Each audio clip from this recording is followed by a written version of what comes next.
Ato yun kapasyar, no? Pakpakan yung dakti asok, yung dati alikabok.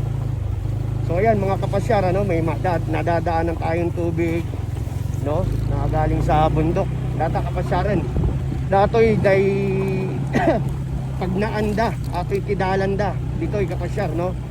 So ayan mga kapasyar, ganito ang kalsada rito. Kaya kung may 4x4 ka o motor, talagang kaya mo namang iangat. Kailangan lang maganda yung kondisyon ng mga gulong mo at saka preno mga kapasyar, ano? So napakasarap mamasyar mga kapasyar dahil sabi ko nga, nagpaspasyar ka, talagang may oras ka sa lahat, ano? Hindi ka nagmamadali, anytime pwede kang huminto. So eto, bali tatlong motor kami, yung dalawang pinsang ko at saka isang kulong-kulong ang tawag.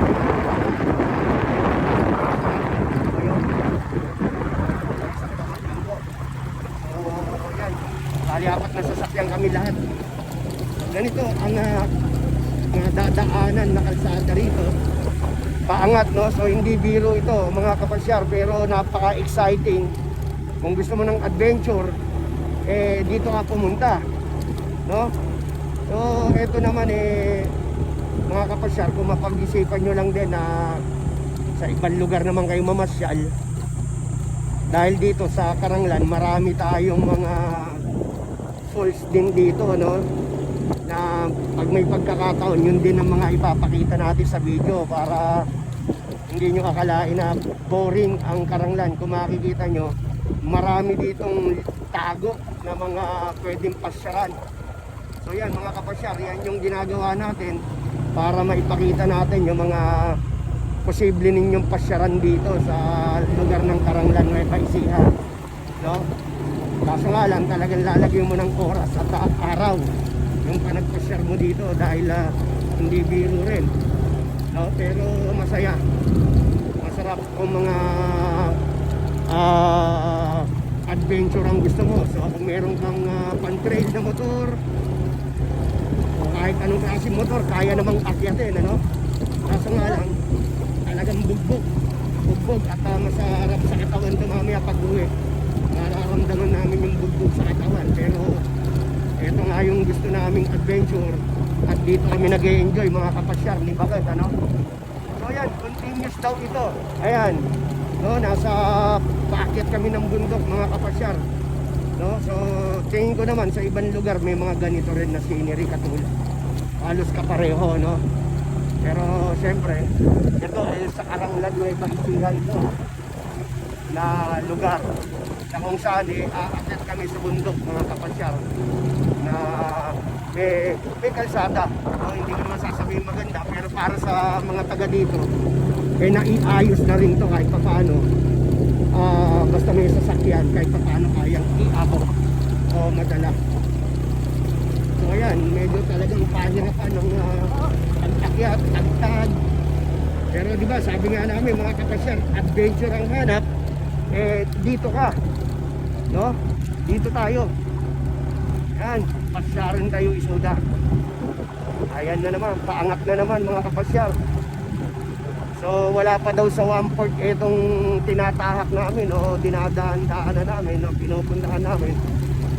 Pero talagang kung ang hilig ko ganito, adventure, pasyal dito, no? Hindi tayo nagkamali. Talagang masarap. Ayan, pukpukan, dalawang motor, sinusundan ko. Pinakakain kami ng alikabok mga kapasyar, no? Ayan, medyo overtaken natin sila at mauuna naman tayo. Ayan mga kapasyar, yung pinsang ko isa, no? Subukan natin overtake. Ayan mga kapasyar, mauna tayo. Sila naman pakainin natin na alikabok dahil medyo nahirapan ako sa likod, no? Ayan mga kapasyar, napakasarap dito. Ayan ang kalsada, no? Ang sinong bangir, no? Ayan, paliko, no? So ayan, wala nga lang tubig yung ilog nila mga kapasyar. Ayan sa harap makikita nyo mga kapasyar, oh. Napakaganda. Continuous lang na ganito. At hindi ko pa talaga napuntahan to mga kapasyar. This is our first time mga kapasyar. Nung pasyar dito Pero ako, nag-enjoy talaga ako sa daan, sa tanawin. Dahil ito yung mga talagang gustong gusto kong pupuntahan. No, nasa gilid kami talaga ng bundok. Ha? Nalilipat tayo ng kalsada at medyo hindi biro, parang sungka. Wala kang pipiliin, lahat dadaanan mo talaga, ano, mga kapasyal. So ayan, napakaganda.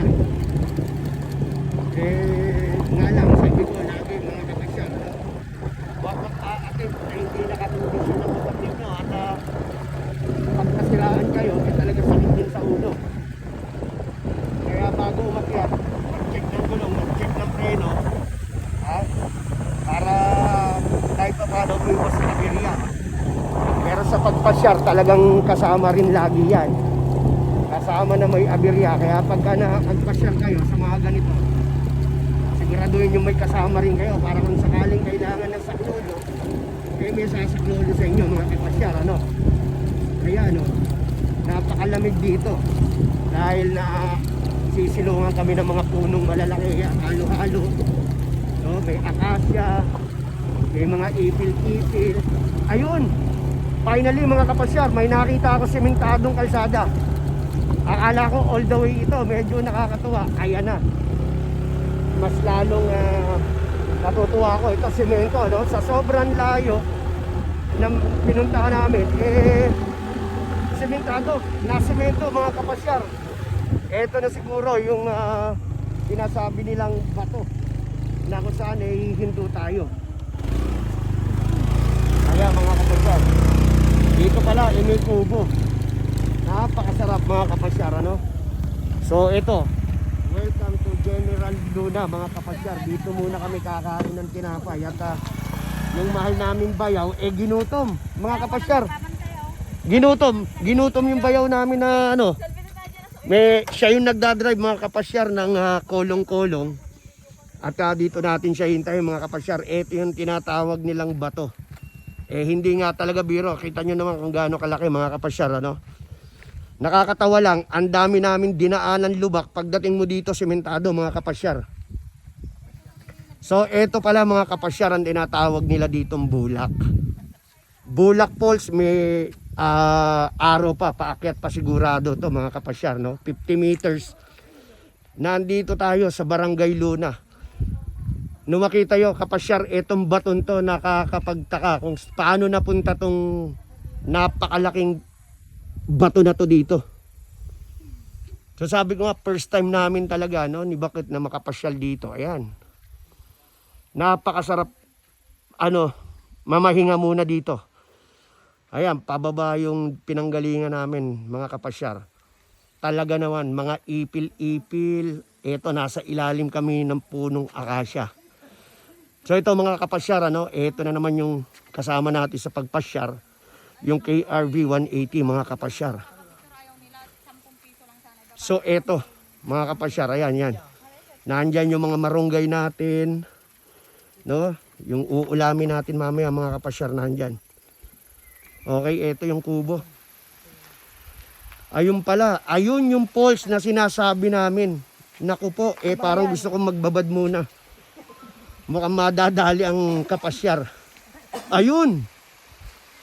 Yung Lagaslas mga kapasyar, hindi biro. Naku po, aawat muna ako at maghuhubad muna ako mga kapasyar, ha. Itutuloy natin.